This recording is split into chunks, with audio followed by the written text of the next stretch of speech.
자, 카리스마. 카리스마가 뭘까요? 우리가 보통 TV 같은 데서 카리스마, 저 사람 카리스마 있어라고 꼭 뭐 앵커들이 막 얘기하고 그래요. 저 사람 카리스마가 넘치는 것 같아. 그러면 보통 남자들이 인상을 탁 쓰고 이렇게 멋있게 있으면 저 사람 카리스마가 넘친다고. 그 말이 맞는 말일까요? 카리스마가 뭘까요?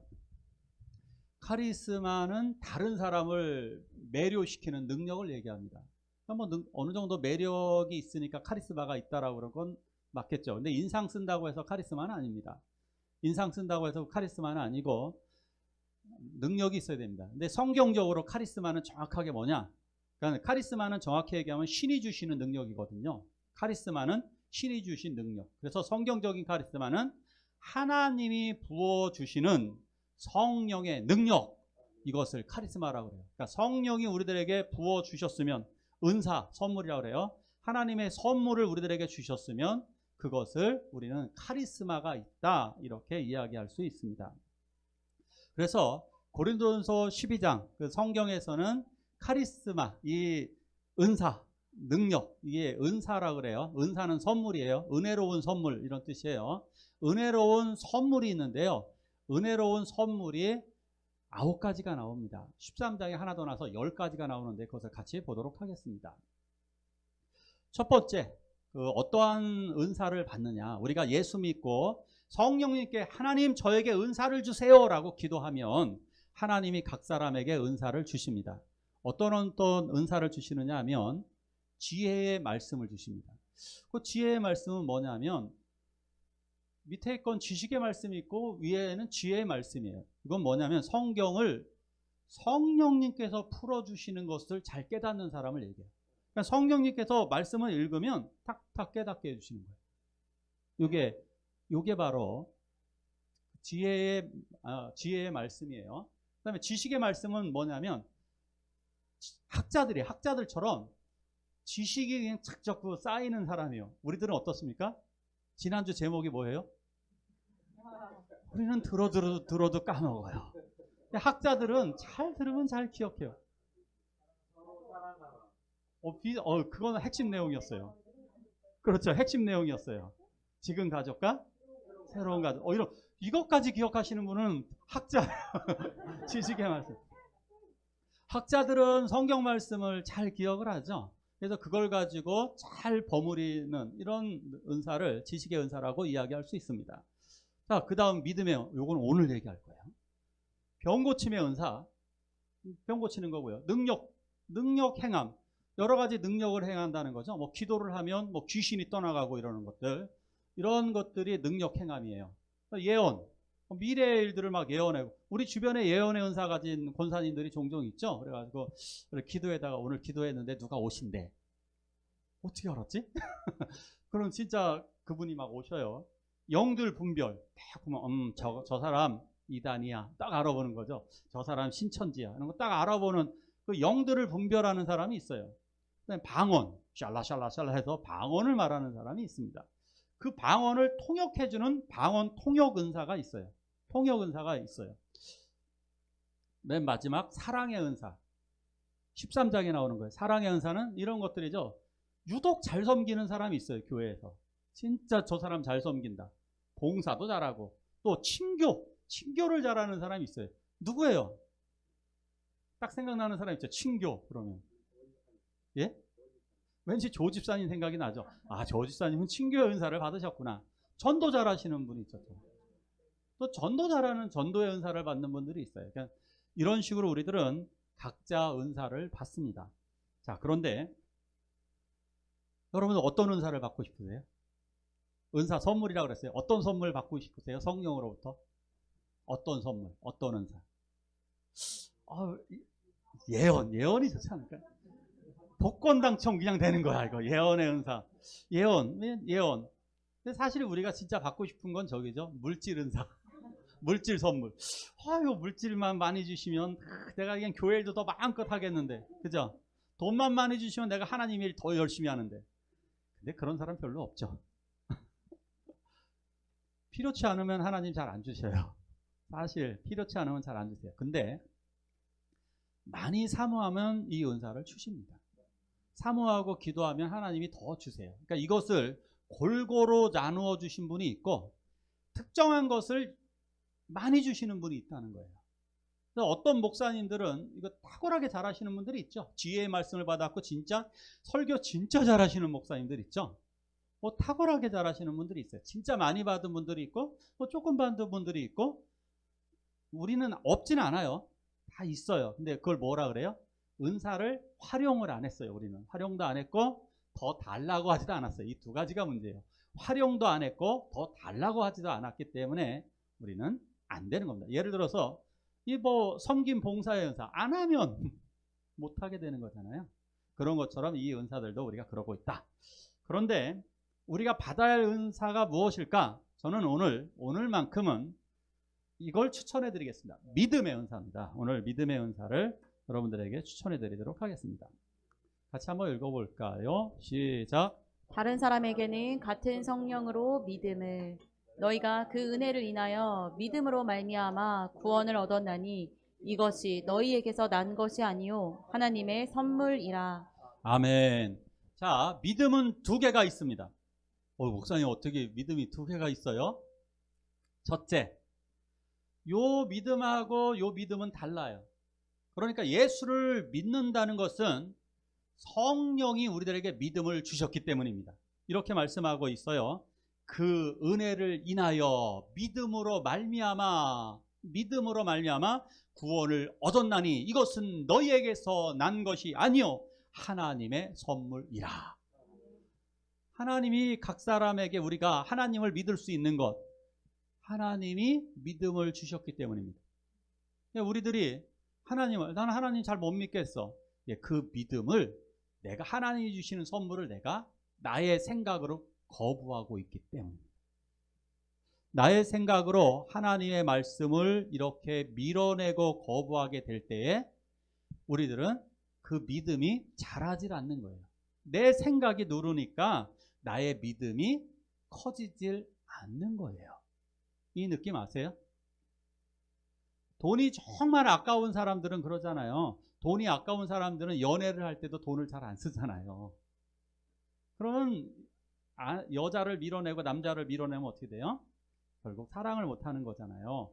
그러는 것처럼 내가 그 믿음을 하나님이 선물로 주시려고 하는데도 나의 생각으로, 나의 욕심 뭐예요? 내가 세상에서 돈을 더 벌고 내가 일하고자 하는 그 욕심으로 믿음을 자꾸 밀어내니까 믿음이 자라나질 않아요. 자, 믿음은 어쨌든 이 믿음은 예수를 믿는 순간에 우리가 믿어지게 되는 거예요. 예수를 믿으면 우리가 믿어지게 됩니다.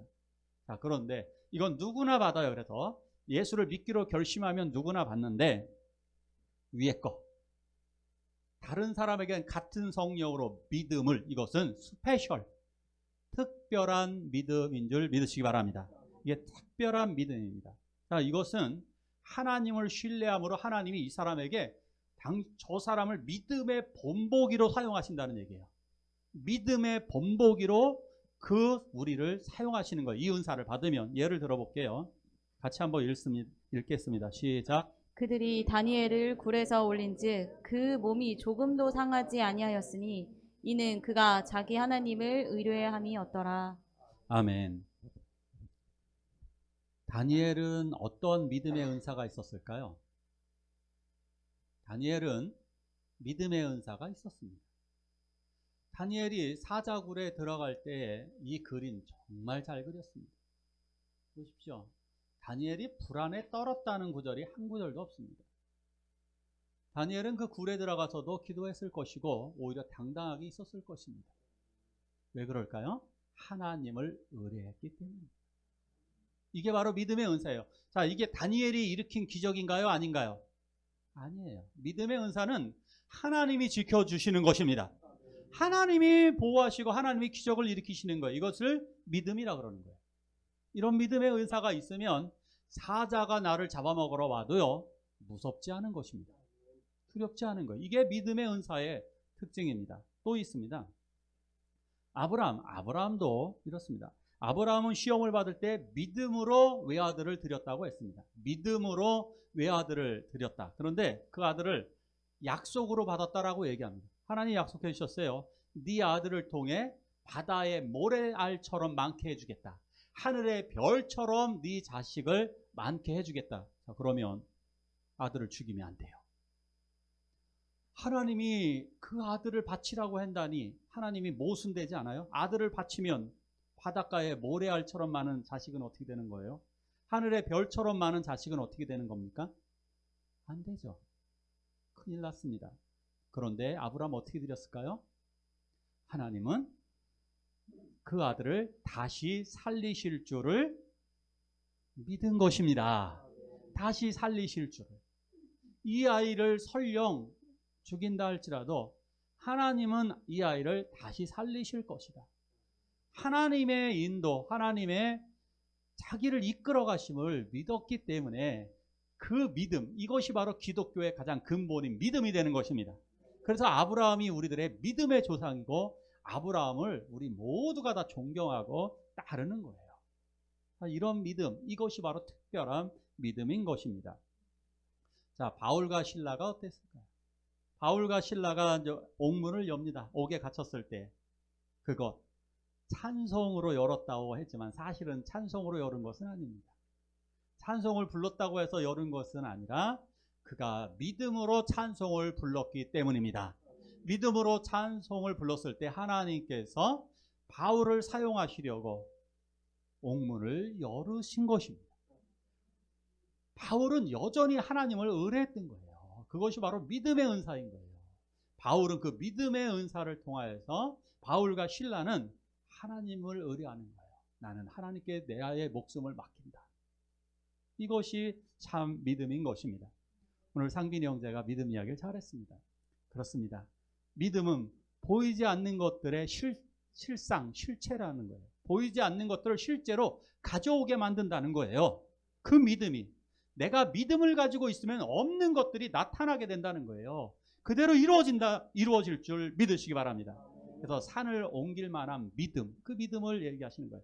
겨자씨만한 믿음이 있어도 산을 옮길 수가 있다는 거예요. 그 믿음의 중요성을 그렇게 강조하신 것입니다. 저도 그러면 상빈이 형제한테 맞받아갖고 저도 군대 시절 간증을 해볼까요? 저도 근데 안 하고 싶지만 저도 군대 이야기 하고 싶어요. 저도 군대에서 정말 지금 생각해도 제가 아찔해요. 저희 중대가 이제 그 술 마시고 파티를 벌일 때 이제 토요일 날 한 1년에 한 번 정도 그랬던 것 같아요. 그 파티를 벌이는데 그때 막걸리를 다 주면서 술 마시고 교회 가지 말라고 중대장이 이렇게 협박을 하더라고요. 그러니까 제가 안 마시니까 취사병한테 칼 가져와 그러더라고요. 취사병이 막 뛰어가서 칼을 딱 가져와 오니까 그 식칼을 여기다 딱 대더라고요. 목에다 딱 대면서 너 이래도 안 마셔? 너 이래도 교회 갈 거야? 예수 믿을 거야? 어땠을까요? 놀랍게도 조금도 안 쫄렸습니다. 뭐 죽여. 하나 죽으면 천국 가는데 뭐. 놀랍게도 그 순간에 저는 믿음의 은사가 있었던 것으로 보여집니다. 저는 저의 인생을 이렇게 가만히 보면 저는 어떤 은사를 받았을까? 이 말씀을 준비하면서 그래 나는 믿음의 은사를 받은 게 확실하구나. 저는 은사를 아까 그 은사 목록 중에 2가지는 받은 것 같아요. 그죠? 지혜의 말씀 좀 받았고 지혜의 말씀과 그리고 이렇게 믿음의 은사를 받은 것 같아요. 가끔 이제 성도님들이 그렇게 얘기하는 분들이 있어요. 아니 우리 목사님은 방언도 잘 못해? 우리 목사님은 예언도 잘 못해? 우리 목사님은 병 고침 능력도 없어? 이렇게 얘기하시는 분들이 있을 수도 있어요. 그럼 저는 당당하게 이야기할 수 있을 것 같아요. 그래요? 저는 믿음의 은사 받은 것 같은데요? 우리들 당당하게 이야기하시기 바랍니다. 저는 섬김의 은사 받은 것 같은데요? 저는 사랑의 은사 받은 줄로 믿으시기 바랍니다. 우리들 은사 하나씩 다 받았다니까요. 다 받았어요. 그걸 정말 하나님이 여러분들에게 더 많이 주셔서 그것을 하나님이 기쁘신 대로 사용하시기를 축원합니다. 자, 또 있어요. 또 이 사람 간증도 한번 해볼게요. 대신 간증. 아시나요? 이분 메가스터디 들어보셨나요? 메가스터디. 그 인터넷에 엄청 유명한 이분이 뭐 대치동에서 최고 유명한 강사로 돈을 수백억 버신 분이죠. 어쩌면 수천억도 될지도 모르고요. 수백억 대치동 그 강남에서 가장 유명한 강사였습니다. 그리고 이분이 결국 메가스터디라고 하는 뭐 회사를 설립을 해가지고 돈을 정말 엄청 많이 벌으신 분이죠. 이분 믿음 좋습니다. 이분이 이렇게 이야기를 하더라고요. 토요일이면 공부를 멈추고 토요일 자정이면 공부를 멈췄대요. 12시가 되면 토요일 12시가 되면 내일 주일이네. 어떻게 했을까요? 12시니까 아싸 게임해야지 그랬을까요? 12시면 이분이 새벽 4시 반까지 기도했다. 12시에 기도할 시간이네. 공부를 왜 안 하고 기도했을까요? 이것이 바로 믿음입니다. 믿음이에요. 믿음. 이 손주은 회장이 왜 믿음 생활을 더 잘하게 됐냐 간증하는데, 어렸을 때부터 부모님이 믿음 생활 잘하기도 했지만 자기가 시험 본다고 할 때 너무 떨리더래요. 자꾸 할머니한테 얘기했대요. 할머니 저 너무 떨려요. 내일 시험이에요. 하고 막 떨었대요. 옛날에는 그 시험이 왜 상급 학년 안 되면 낙제하고 그랬잖아요. 그러니까 그 시절이어갖고 막 떨면서 얘기했대요. 할머니 저 어떻게 해요? 어떻게 해? 막 그랬더니 할머니가 그러더래요. 손주야, 애기야, 걱정하지 마. 내가 기도해 줄게. 3일 동안 금식 기도하시더랍니다. 3일 동안 자식을 위해, 그 손주를 위해서. 그때 이 깨달은 거예요. 우리 할머니가 나를 이렇게 사랑하시고, 그리고 하나님이 나를 지키시는구나. 성적 엄청 좋게 나왔죠, 당연히. 그러니까 손주은 회장이 서울대 간 거예요. 이분이 서울대 가고 이렇게 되는 거예요. 이분이 내내 이야기하는 중에 계속 간증이 나오더라고요. 계속 간증이 흘러나오더라고요.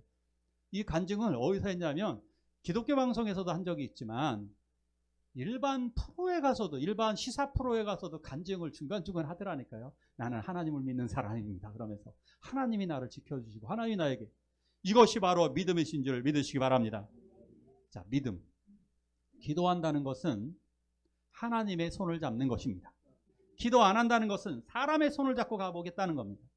사람들은 그래서 어떻게 합니까? 이 잡은 손을 배신하기도 하고 도망가 버리기도 하고 지멋대로 나를 끌고 가기도 하고 이렇잖아요. 사람들의 손을 잡으면 허탈한 거예요. 갑자기 죽어버리기도 해요. 갑자기 없어져 버리는 게 사람 손 잡는 거예요. 하지만 우리 하나님의 손을 잡으시기 바랍니다.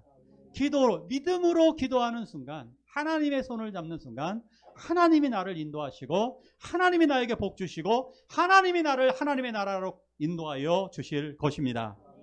자, 오늘 말씀에 또 이렇게 말씀되어져 있습니다. 같이 한번 읽을까요? 시작. 믿음이 연약한 자를 너희가 받되 그의 의심하는 바를 비판하지 말라. 아멘.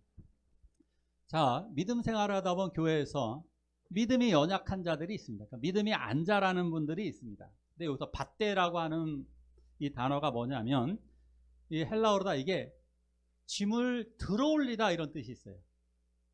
그 다음에 맞추어 주다 이런 의미가 있어요. 맞추어 주다. 그러니까 믿음이 연약한 사람들에게 맞추어 주라는 거예요. 맞춰주고 받아들이라는 거예요. 자, 어떤 의미냐면, 그 당시 때는 어떤 일이 있었느냐면, 시장에서 파는 고기들이 아폴로나 제우스에게 제사를 드렸던 고기였습니다. 그러니까 옛날에는 소를 잡을 때, 소라든가 이 짐승을 잡을 때 꼭 아폴로 신이라든가 그 제우스 신에게 제사를 하고 이걸 드린단 말이에요. 그러니까 이것은 어떻게 돼요? 우상의 음식이 되는 거예요. 그래서 기독교인들이 이거 우상의 음식이니까 먹으면 안 돼라고 해석을 한 거예요. 사실은 먹어도 됐거든요. 먹으나 안 먹으나 상관이 없어요. 자, 그런데 먹으면 안 된다라고 생각하는 권사님이 있으면 어떻게 될까요? 안 먹는 게 낫다는 거예요. 옛날에 이런 일이 있었어요. 예전에는 개고기 논쟁이 많았습니다. 목사님은 개고기를 먹어도 될까요? 안 될까요? 어떻게 생각하세요? 우리 교회에서는 장로님이 사주셨습니다. 장로님들이 사주셨기 때문에 저는 먹었습니다. 저도 아담처럼 핑계 대볼게요. 장로님이 사주셨다고. 사실은 예전에는 이거 가지고 어떻게 목사님이 이걸 먹을 수 있고 장로님이 먹을 수 있고 집사님이 먹을 수 있냐고 그런 분들이 있었어요. 자, 그런 분들이 있으면 먹어야 될까요? 안 먹어야 될까요? 맞춰주라는 거예요. 먹지 말라는 거예요. 또 먹는 장로님이 있으면 같이 먹으라는 거예요. 먹어도 된다는 거예요. 그렇게 맞춰주라는 거예요. 어느 정도. 그게 믿음이 연약한 자를 받아들이라는 거예요. 자, 믿음 생활하다 보면 또 사비 신앙인들이 있습니다. 사비 뭘까요? 사비가 뭐예요? 연필이죠. 뭐 할 때 씁니까? 그림 그릴 때 쓰죠. 글씨 쓸 때는 입이 아니에요? 투빈가 그렇고 사비는 그림 그릴 때 쓰잖아요. 사비는 그림 그릴 때 사용해요. 근데 교회 안에 사비 신도가 있어요. 사비 누굴까요? 읽어볼까요? 시작. 이거 제가 밤새 만들었습니다. 제가 괜히 이렇게 이 설교를 준비하면서 불안, 불만. 이거 비인데? 그럼 이거 사비로 만들어야 되겠다. 사비로 만들어야 되겠다. 근데 실제 보면 불안. 늘 불안에 떠시는 분들이 있어요. 그죠? 불안에 떨어가지고 매사에 보면 걱정, 염려. 그래서 걱정하지 마세요. 예. 근데 걱정이에요. 꼭 돌아서면 그러죠. 걱정하지 마시라고 얘기해놓고 우리 믿음으로 받아들이시다. 그럼 나가면서 아이고 허리가 아파도 걱정이야. 나가면서 바로 그러세요. 자, 또 뭐가 있습니까? 방황. 이상해요. 이상해. 방황하시는 분들 교회에서 믿음 생활 잘 안 하고 뭐 방황하시는 성도님들이 있어요. 그죠? 집사님인데도 방황하시는 분들이 있고 장로님인데 방황하는 분들도 있죠. 권사님들인데도 방황하시는 분들이 있어요. 자꾸 신앙의 방황, 또 불만. 왜 이렇게 불만이 많아? 우리 이게 왜 그래? 왜 그러지? 이상하게 진짜 우리 산들교회 이상해. 우리 교회 목사님 이상해. 그리고 그것뿐만이 아니에요. 이웃교회는 더 이상해. 늘 불만을 하시는 분들이 진짜 많죠. 그래서 진짜 혹시 이 설교를 들으실 특정 직업이 있으신 분들이 있어요. 어떤 직업에 계신 분들이 약간 불만이 좀 많으세요. 어떤 직업일까요? 혹시 여러분들도 찬성하시는 분들이 있어요. 어떤 직업에 계신 분들이 조금 더 불만이 다른 직업보다 좀 더 많아요. 어디일까요?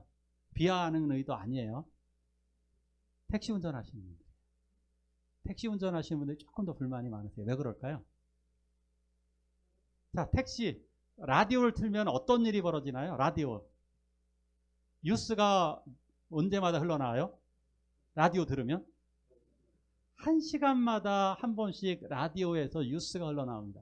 자, 그러니까 운전하시는 분들 중에 특히 그 택시기사님들은 항상 그걸 듣고 다니신단 말이에요. 그러면 뭐예요? 항상 불만이세요. 라디오에서 뉴스에서 99%가 좋은 얘기예요? 나쁜 얘기예요? 그러니까 자기도 모르는 사이에 나쁜 얘기가 들어와서 제가 타보면 그래요. 사실 제가 택시를 타보면 매일 다 정치 이야기 하시고 다 불평불만 다 늘어놓으세요. 칭찬하고 좋습니다 이러시고 운전하시는 분들을 별로 못 봤어요. 제가 그분들 비하하려고 그러는 게 아니에요. 자, 우리들의 삶 속에서 불평불만하는 우리 성도들이 얼마나 많은가요? 정치에 대한 불만, 뭐에 불만? 이거 다 사비 정도예요. 사비에다가 이자 하나 더 넣으면 사입이 됩니다. 조심하십시오. 그러니까 이 불만, 가능하면 불만을 적게 말씀하셔야 돼요. 안 하시는 게 가장 좋지만 사람이니까 안 할 수는 없잖아요. 불만을 적게 말하자. 자, 마지막 네 번째 뭡니까? 불확신. 자기 생각으로도 엄청 똑똑해요. 불확신. 확신이 자꾸 신앙에 대해서 확신을 갖지 못하고 불확신을 가져요. 왜? 내 생각, 아까 얘기했던 내 생각을 자꾸 집어넣으니까. 내 생각으로다가 세상을 자꾸 판단하는 거 이거를. 내가 더 똑똑해요? 아니 모세가 더 똑똑할까요? 솔로몬이 모세하고 솔로몬 중에 나하고 누가 더 똑똑해요? 우리들하고 누가 더 똑똑해요? 예수님이 더 똑똑해요? 누가 더 똑똑해요? 내가 더 똑똑해요? 예수님이 더 똑똑해요? 예수님이잖아요. 근데 왜 내가 말씀을 이기려고 하냐고. 내가 뭔데? 내가 뭔데?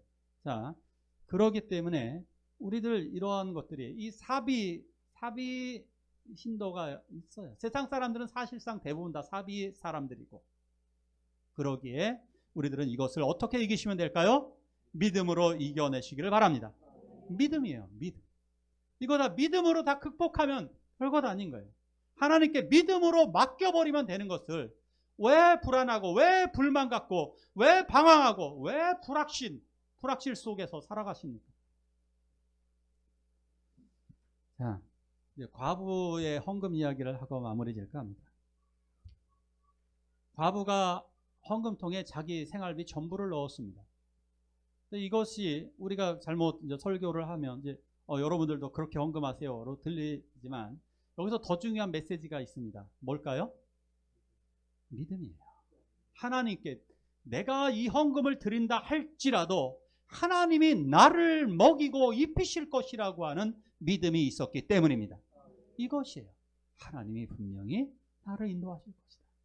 하나님이 나를 지켜주실 것이 바로 이 믿음이 우리들에게 필요한 것입니다. 누가복음 18장 1에서 8절에 이 말씀이 있습니다. 그러나 인자가 올 때에 세상에서 믿음을 보겠느냐? 말세에 믿음을 보겠느냐?